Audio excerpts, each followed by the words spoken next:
Hi, folks. Chris Voss here from thechrisvossshow.com, thechrisvossshow.com. Hey, we're coming here with another great podcast, the most excellent podcast in the world, The Chris Voss Show. We have all the best podcasts.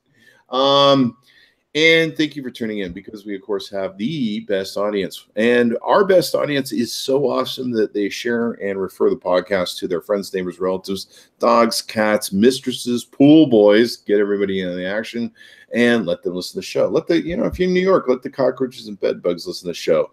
Then maybe, I don't know, eat less of your house or something. Who knows? They'll leave you alone because they're listening to the noise of the Chris Voss Show. It's a soothing thing. Anyway, be sure to go to Google Play, iTunes, and hit that bell notification by going to youtube.com/Chris Voss. We've got a very interesting gentleman. Of course, we have all the best guests in the world, the best guests.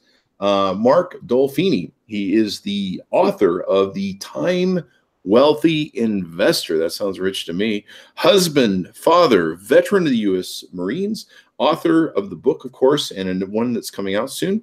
He's a national speaker. He has $30 million in real estate investments, and he's a real estate investor coach. Welcome to the show, Mark. How are you doing today? I'm doing fantastic. It's good to see you, Chris.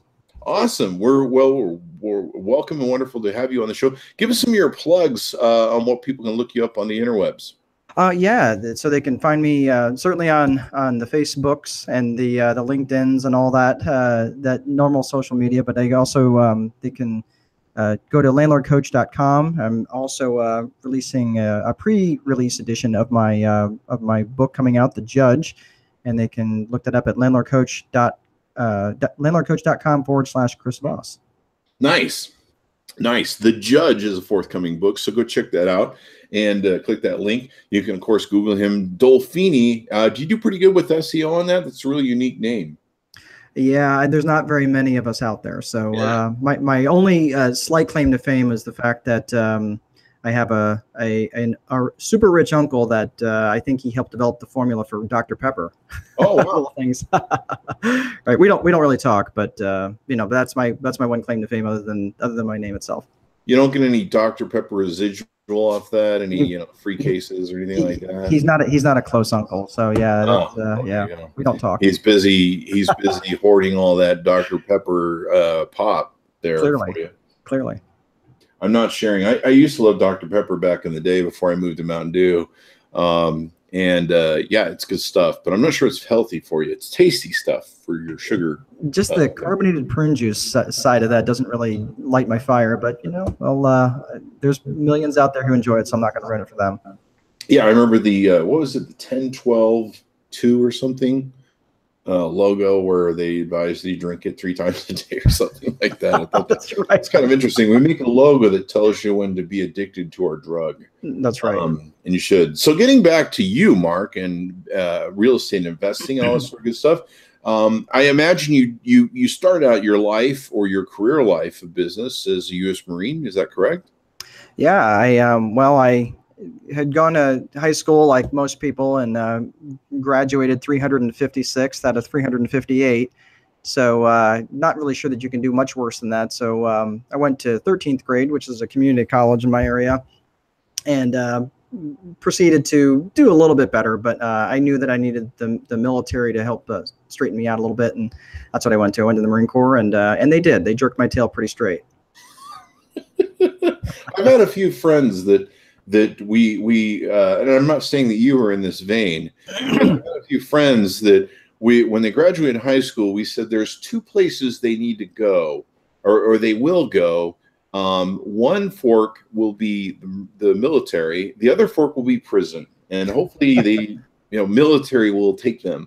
In fact, one close friend of mine, he almost had a felony, and the Marines went to the police department and said, "Look, we're going to take his dumb ass and fix him. Just let that thing go." And it wasn't that big of a deal, right? But, and so they took him, and I'm not really. I think they kind of fixed him. I'm not sure. As much as we can be fixed, but if you're, let's just put it this way: over the long period of time, I think the principles that he learned in the military service have made him a really good person in life itself. Right. But certainly the principles you learn, and I imagine you learn a lot about yourself, of course, in base camp. A lot of my friends have told me that and doing that basic and stuff, you learn a lot about yourself because they tear it down and build you back up again. Yeah, they really do. They do a good job, and they own misery pretty well. They do a good job with that. So they own misery. See, I didn't go in the Marine Corps. I just got married a few times. Are we allowed to talk about that? I don't know. Let me check with my parole agent. They're still in the backyard looking for bodies. So anyway, I don't know. I just do comedy here, folks. There's no bodies in the backyard. This is Vegas. We put them in the West Desert. So, Mark, tell us about how you went from being a Marine. I imagine when you went to be a Marine, you weren't really thinking someday I want to go into real estate investing, I imagine. Well, actually, I always had an interest in real estate, even as a young kid. I just thought the idea of owning something and that was a little piece of your little slice of America was actually just a pretty cool idea. Didn't really know what that meant though, and didn't really know what that meant as a business. So by the time I turned around and started investing in real estate, I really didn't have a good sense in terms of what that was like to actually make that a business. But I learned pretty quickly. So what was the journey then of going from a U.S. Marine? I imagine eventually you left the Corps. And then what was your journey to become a real estate investor? How did you get from there to there? Right. So it wasn't exactly a straight line, but I got out of the Marines and decided I want to go to school. I want to get an education. I was thinking there had to be a better life, and I was right. There was a better life out there. Although the Marines were very good to me, and I had a great tour, but lived overseas for several years. And by the time I came over to back to the States, it was a little bit of a culture shock because I'd been overseas so long. But went to Purdue University, got a degree in accounting and with a minor in finance. And while I was in college, I started buying real estate when I was in. And by the time I graduated from college, I had about a dozen rental units altogether that I had purchased during that time. Yeah. So you were purchasing rental units in college? Yep. And proceeded to make about every possible mistake a person can make while owning rental properties. So I will own that. Well, there you go. The pun, no pun intended. But that's interesting. So were you doing a thing in college where you were getting properties because you need, of course, a place to live in college, and then renting out, figuring out a way to make that cash flow work? Well, I'd love to say that it worked well. Okay. Really, what I did was I just created a job for myself. I was buying rental properties, and it was just a barn fire. I was trying to figure out, and when I started it out, I was thinking, okay, I'm going to do a lot of this work myself. And I was also working a full-time job, so I was going to school full-time. I had these dozen or so rental units, and I was working a full-time job on top of that. So that was the real tricky part, is trying to balance that. And I did not balance it well. What I did was I just substituted my free time for me doing an extra job. And that's really where I started making my biggest mistakes, was not realizing that, I need to be owning these and not necessarily doing all the work myself. But, that's where the mistake started. Okay. And so did you go into the accounting business with your degree, or did you continue to pursue the housing? How'd that all come together? Yeah, well, like I said, it wasn't exactly a straight line, but I did go into the field of accounting for a while. I worked for the Marriott for a few years, learned the hospitality industry, which I eventually translated a lot of those lessons into my property management business subsequent to that. So it really was a good time for me. But I worked as the assistant controller for the St. Louis Airport Marriott property. Mm-hmm. And that was fantastic. It was a really, really good job, wonderful company to work for. But I just was not suited for that type of work. I just pushing paper from one side of the desk to the other was just, that was frustrating, to say the least. So it just wasn't suited well for me. So by the time I got out and I ended up leaving that job, it was actually 9/11 of all things that really just kind of made me think, man, I couldn't imagine sitting at this desk and dying here doing this job. And it really did. I mean, I'm from New York originally, and that hit home for me probably just as hard as it did as a New Yorker. And wow. So that was a big deal for me. So that's where I decided to go out on my own and do my own thing. I just had someone on the podcast about an hour ago that so the death and and what they were living was part of the catharsis that brought them there. Their mother passed away at 47, and they went, okay, is this all there is? And do I really want to, is this where I want to be stuck for the rest of my life? Right. If I was to die at the same age. It's interesting to me that 9/11 had that effect on you, where you went, I don't want to have a desk job and die in a building somewhere. Oh, that's, it was funny because we were so, many of us that were old enough to remember, it's like, well, we remember where we are, and we remember, but I remember very distinctly thinking about how I felt about those people that were jumping out of the building, that, how bad it had to be, and thinking that you're going to a job that you didn't like, but you're doing it because you had a better purpose. And that was really why I started. I mean, it was even way back then. I mean, I didn't write the book, The Time Wealthy Investor, until much later, but the concept of time wealth is really being able to control your calendar. And where most people get into real estate because they want wealth, they want financial wealth. But really, time wealth is the wealth. I think that's the pinnacle that we really all want. And then, that's what I refer to it as. Time wealth. So expand on that a little bit more. Give me some depth on what time wealth means and how it applies to people. Yeah, time wealth really is the ability to control your calendar. So we all have time wealth in some way. Even the people who are working 2 and 3 jobs, they do have time wealth, but they have much less of it, because if someone else is controlling your calendar, then you have to maybe take time off, or say, hey, I'm going to pick up an extra shift. I mean, you can borrow that, I suppose, to a certain degree, but when you have the ability to control your calendar, that's the real true wealth that we're all looking for. And most people forget that. They get into real estate and they think, yeah, it's a good good life. You can it's a good store of financial wealth. But they often take their free time and use that to do the work that that they should be farming out to someone else, doing the showings, doing the painting and the cleaning. Those are all things that eat into your time wealth rather than add to it. I don't know anybody that's ever started out with any investment saying, you know what, I've got way too much time on my hands. I want to go and spend all my weekends and free time doing that thing, whatever it is, and being frustrated with my tenants and so forth. So that's the concept of time wealth. It's really just the ability to control your calendar. Mm-hmm. Yeah. And it's, I guess freedom's a part of that, and being able to be free to do whatever you want, when you want, within a certain degree, I suppose. Right. Exactly right. As long as your wife says that's fine. I'm just going to go right along just as if you didn't say that. So I don't know what that means. Yeah. Just stick with that. You don't end up like me, single and happy.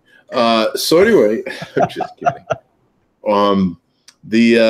So tell us about, you have an overview of some of the stuff. I guess it's in your book or something, the VIP paradigm.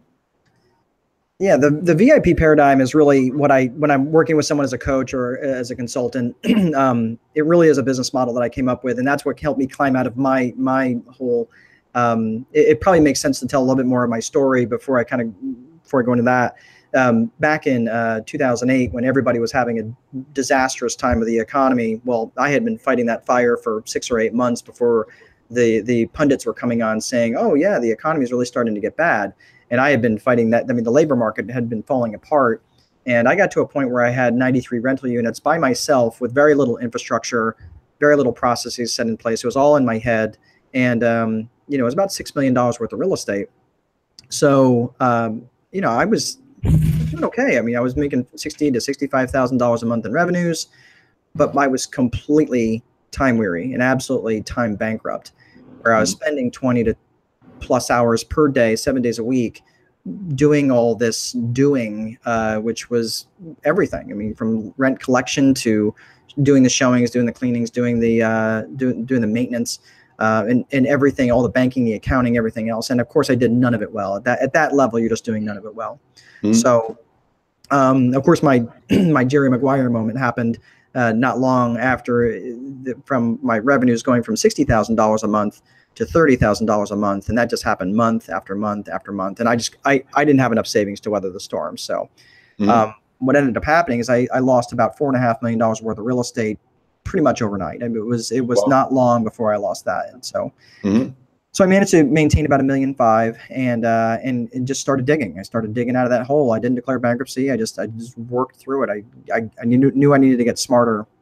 And what I ended up doing was, and I didn't really identify it until years later. And of course, when I sat down to write the book, but I identified 3 key things. And I knew I needed to start out with a clear vision. So it's VIP, which stands for Vision, Infrastructure, and Process. Mm-hmm. So I really came up with a clear vision for my future in terms of what I wanted. What did I want out of my business? And whenever I speak with people, I'll talk to them about vision in terms of what they want. And they usually will come back with some nebulous answer that's like, well, I want to get 25 rental units or something like that. And I laugh at them and I say, well, why not 250? Why not a million zillion? Why such a wonky number? And of course they didn't think it through, and they don't want the 25 rental units. What they think that the cash flow from 25 rental units will buy them in terms of life output. Mm-hmm. Right. So from that perspective, we work through vision, and with a very clear vision of your future, then we'll lay an infrastructure in place that will run in alignment with that vision. So for a quick example, if your vision is to sit on the beach and collect and rub cocoa butter on your belly, then that's fantastic. But you can't put an infrastructure in place that's going to require you to return emails and phone calls in a timely manner. Mm-hmm. So then finally, the last piece of that is the process. So process is the train that runs on the tracks of the infrastructure that stays in alignment with your vision. Nice. So vision, infrastructure, and process. Right. And you talk about clarity of vision as well. So being clear about what sort of vision you want to have, I suppose quantifying it, stuff like that. Yeah, the main thing about that is your vision for the future should be so clear that it's as obvious as the past. What did you have for lunch? And you just think, oh, well, I had a cheeseburger. Okay, well, you may know what you're going to have for dinner, but you may not know what you're going to have for lunch a week from now. I don't see it as that's how clear your vision should be. Your vision should be so clear that it's just obvious, and you just need to work towards that. So when you have an infrastructure that you're putting in place, you may not be able to do all the things right away. You may not be able to, okay, great, I put the infrastructure in place. Now I can go run to the beach. It doesn't always work that way. But when you have that vision that's very, very clear, it just works. Just a quick example. I'm working with a woman right now who she came to me and she wanted, I don't even remember the number, it was 15 rental units or something along those lines. And I challenged her on that. And I said, why that number? You need a life output number. What is it you're trying to get to? And after some coaching, she came up with a really good vision. And it was, okay, I want to make $34,000 a month in free cash flow. I want to homeschool my children. I want to bring my aging mother within a 10-minute drive of me. And those are the sorts of things that were absolutely directly related to her being able to manage properties better, within a portfolio, and we're working towards that.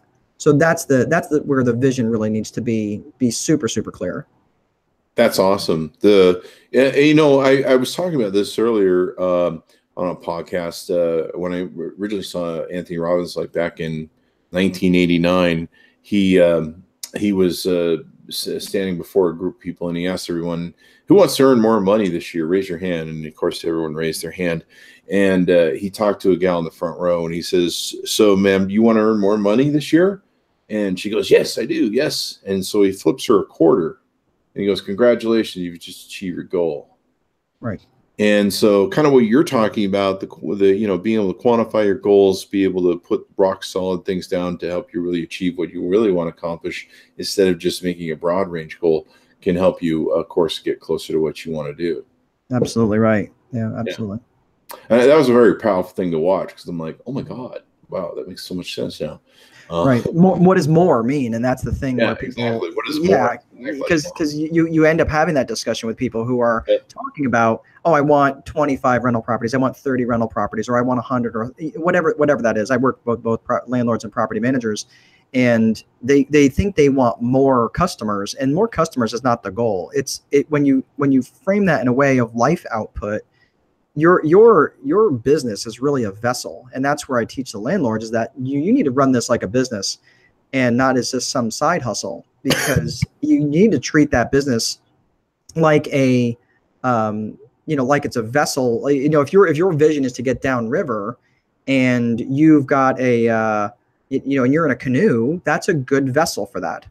But if you want to get to the top of a mountain, a canoe is not necessarily a good vessel for that. I mean, you could drag a canoe to the top of a mountain, I suppose, but that's just not going to be very enjoyable. So, you got to treat your business as a means to an end for life output. If you do drag your canoe to the top of a mountain, you better hope there's a goddamn river that can bring you back down on that thing. That's all I gotta say. Right. But most definitely. So the defining process, what are the rules on which you operate the defining process for your clarity vision, your infrastructure creation? Yeah, it's a good question. So process, it's a little bit more than I mean, from the broad view, from the 10,000-foot view, I would say process is really the rules upon which you'll operate. Those are the procedures, the protocols, the things that you'll put in place so you can operate your business within the infrastructure that you've laid down. However, it's a little deeper than that. The process is actually, it's a train that pulls two cars. So process is the locomotive, but it pulls expectations and behavior. Those are the two cars. And the process, expectations, behavior model is really a model about how to manage behavior from your residents. Or really, it can work in anything. I mean, it can work even in your coworker relationships or even other relationships. But really, it's process, expectations, behavior. So most of the time when we're dealing with someone with behavior that is less than desirable, we want to go straight to the behavior. And especially if it's a coworker or maybe someone that is a subordinate, and you're trying to correct their behavior. But really, it's much easier, especially when you're dealing with a resident's behavior. You first need to make sure that they understand the process, then they make sure they understand the expectations, and only then can you adjust the behavior. So, you putting it in the context of the rental business.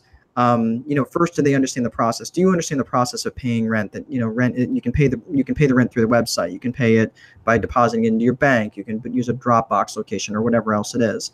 Yes, okay, so that's the process. Then the expectation is, okay, do you understand it needs to be paid no later than the third day of the month, or there's a $40 late fee or a $70 late fee or whatever that is. Yeah. Okay. Absolutely. Okay. Great. So because maybe they didn't know that they could pay the rent online. Maybe they were out of town and they didn't realize that, or whatever that is. So it's really not saying it in a pandering way. It's really saying it in a helpful way, just because you truly want to get to the behavior, the desired behavior that you're looking for. And then, of course, when you get to the behavior, that's when they may come to you, and you want to keep them out of what's called the drama triangle. You want to stay out of the drama triangle.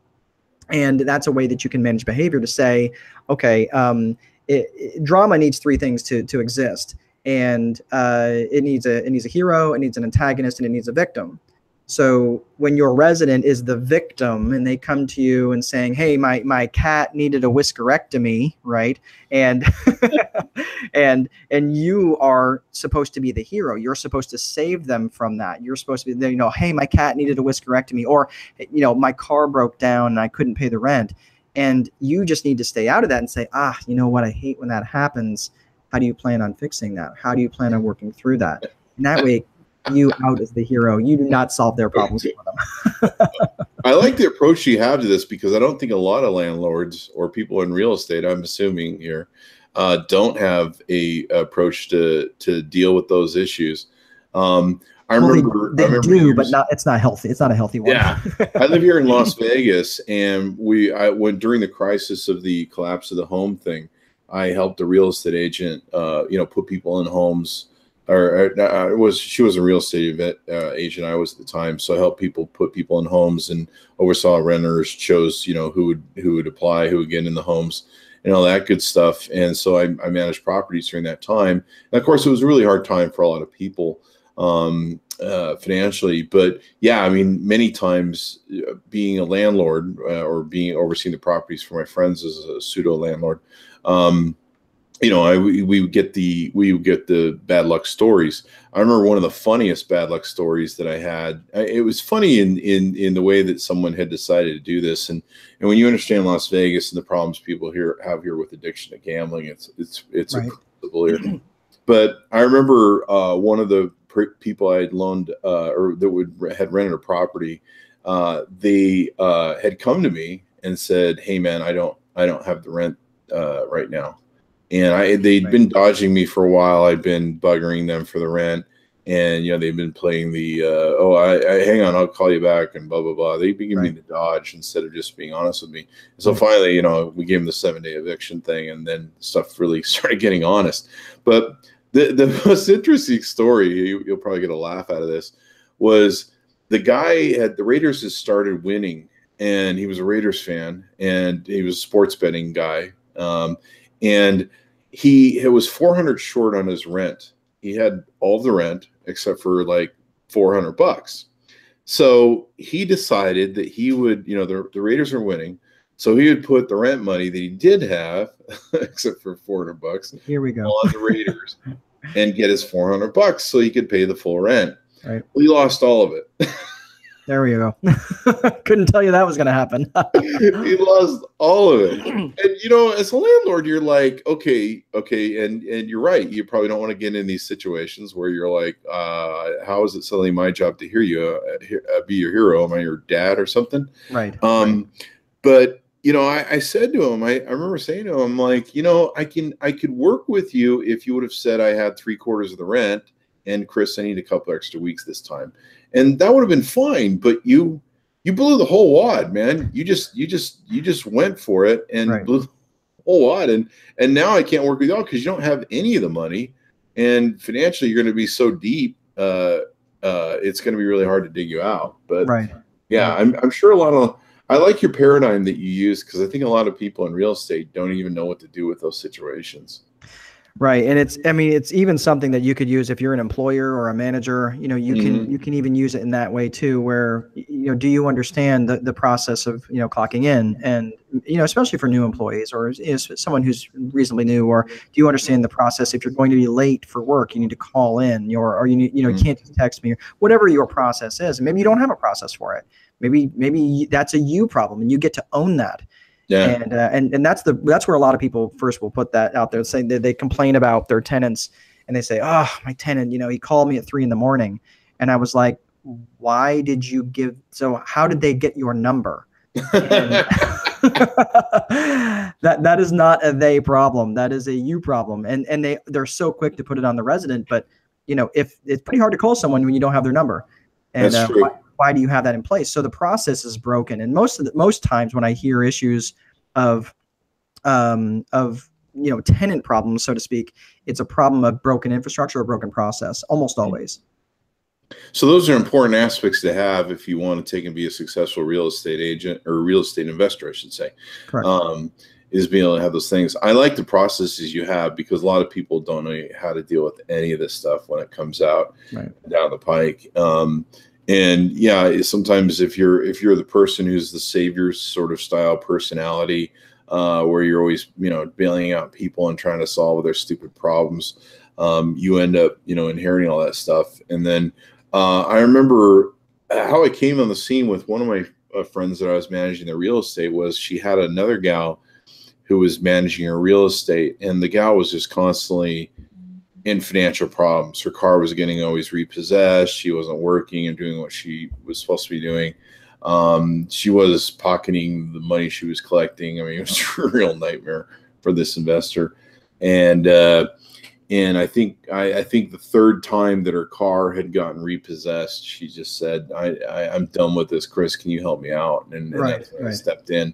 But yeah, she paid twice to have this person's car that was renting from her,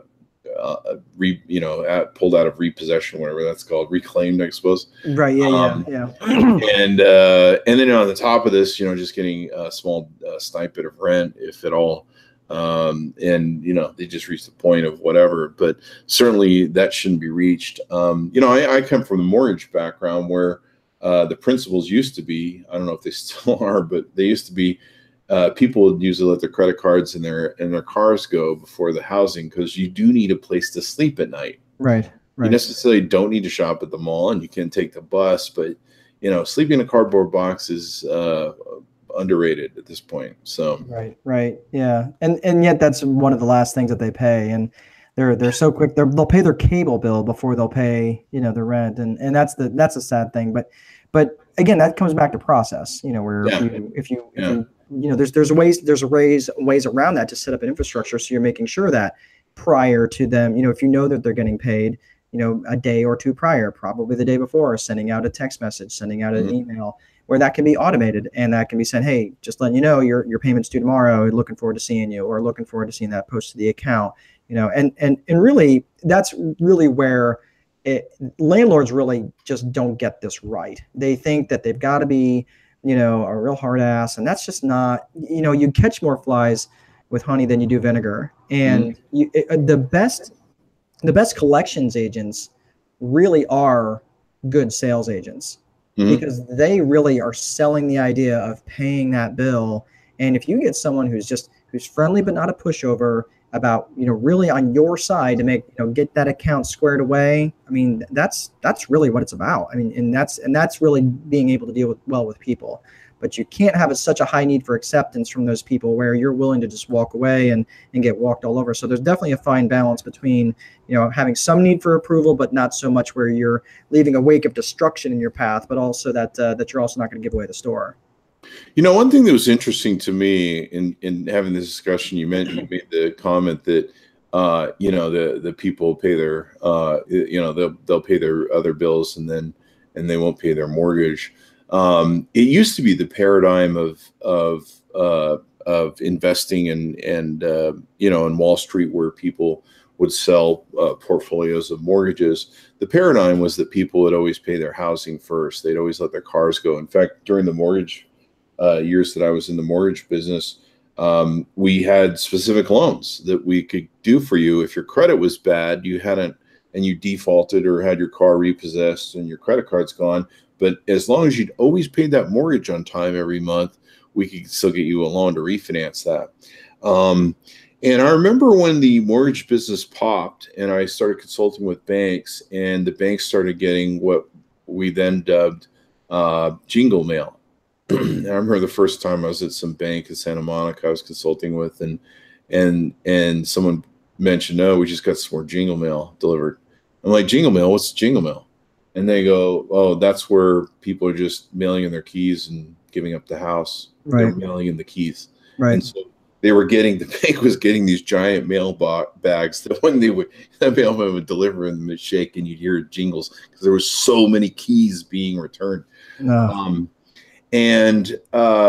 At that time, I had discussions with the banks, and they thought I was kind of crazy, but I think it's true that the paradigm had shifted to a consumer-based, kind of locus consumer-based society where people didn't care so much about the home. They cared more about shopping at Nordstrom's every weekend with their credit cards and having their Land Rover. Right. And I think that's what happened. And, I'm reminded of that when you bring up the term, they sometimes make sure and they pay all their other bills before they pay their rent. Yeah. Right. Rent's a big chunk. I think part of it's because of the largeness of the size of a rent payment. People think, well, this one's easier to do. But yeah, you do need a place to sleep at night. And I think some people, I don't know, maybe millennials nowadays, they look for excuses and look for somebody to bail them out, mommy and daddy, et cetera. And suddenly as a landlord, you become that person. I certainly went through that with employees sometimes where I had the same thing with my employees. My employees would show up and be like, "Oh, well, this is your fault." I remember one time I had an employee who her husband was sitting around at home and supposed to be watching the baby, changing the diapers, taking care of their baby. And he wasn't. He was playing the Xbox video games all the time.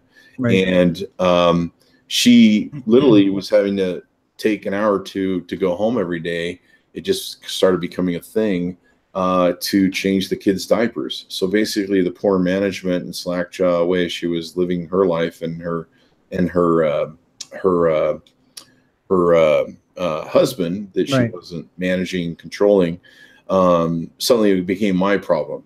And so then once I started putting my foot down and saying, okay, this has started to become a thing, we're starting to do this every day, it's affecting your work. And then she was starting to cost me more money than I was paying her in what she wasn't getting done on her job. Right. because she was screwing around with this very badly managed situation. And then, of course, I was to blame for being the asshole and the person who wasn't supporting her, and it was all my fault. Well, obviously, yeah. And so a lot of your choices. Do this, and I think, like you say, it's important to manage it properly and keep a perspective on it. I was just actually seeing today, there was some parents in New York that actually just evicted their 30-year-old son. And they literally had to go to court to evict him out of the house because he just won't get a job, pay rent, and he's been living with them all this time. And so there's a certain factor, I think, in this generation of thing where they think that they're privileged to take whatever they want and do as little as they possibly can. That there's that, and I'm sure as a landlord, this is something you have to deal with fairly regularly if you don't control it. And it is, and unfortunately, you have to get ahead of that, and you cannot let it control you. And the bad thing about it is there's people out there who feel horrible about evicting people, and they just want to give them a better second chance and a third chance and a fourth chance. And it's really you have to be able to stick within your system, and that's where things get really can really get wonky. Is you're not following your own system, you're not following your own paradigm, and that's where that's really where the problems start to lie. So if you don't have the wherewithal, internally the moral fortitude to say, okay, I got to kick this person out, and that's where again you have a system in place where you can, where you get someone else to do that, you get an attorney to do that. You've worked your system as far as you can work it, but you got to let the system take over when it's time. Yeah, what we found, and I'm using a business paradigm for this, but it's the same with the system. We found that we just had to make, every time we had issues with something, we just have to make thicker contracts, and we lay down a better foundation of what the expectations were, what we would tolerate, what we wouldn't tolerate, and what their expectations were. What a lot of these real estate contracts now, they say you're going to do this and we're going to do that, and as long as everybody does what we're all supposed to do, we'll all be happy. Right. Yep, exactly right. Yep. And get along. So yeah. Anyway, anything else you want to cover while we're wrapping up the show? Yeah, I mean, I've got a new book that's going to release, and I'm certainly offering that to all of your listeners for being on today. It'll be the pre-release version of the Judge, and the Judge is just a fun story. It's really not meant to be super thick read. It's it's meant just as a kind of a fun read. It's only 85 pages. And that's where it talks about a guy who is currently working a job, and that he's really struggling with the balance of his work life and all of his free time. So that's where he gets a visit from a pretty special guy, and I won't give much more than that. But if you just go to the landlordcoach.com/Chris Voss. You'll get a free copy of it. Sounds good. Well, thank you very much for sharing that with our listeners. Give it, and we have all your plugs and stuff. Yeah, it's the best way. I mean, I pretty much accept anybody. If there's a page for it is landlordcoach.com. You can find me on there, or at LinkedIn. It's at Mark Dolfini, which is also on LinkedIn, or through the Facebook page. You can find me there as well. Sounds good. Well, thanks for being on the show, Mark. We certainly appreciate you sharing these tips and everything else. Be sure to check out his website, guys. We certainly appreciate you guys as an audience for tuning in today. And, of course, for those of you listening all the way through at this point, be sure to refer the show to your friends, neighbors, relatives, dogs, cats, pool boys.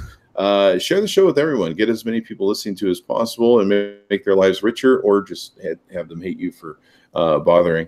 Anyway, thanks for tuning in. Go to Google Play, iTunes, and youtube.com/Chris Voss. You can see all the latest reviews, of course, that we do, and videos of the new puppy, the Siberian Husky puppy. So while you may not like looking at my face, there is a cute puppy now involved with that, and you can enjoy that for what it's worth. Anyway, thanks for tuning in, everyone, and we certainly appreciate it. We'll see you next time.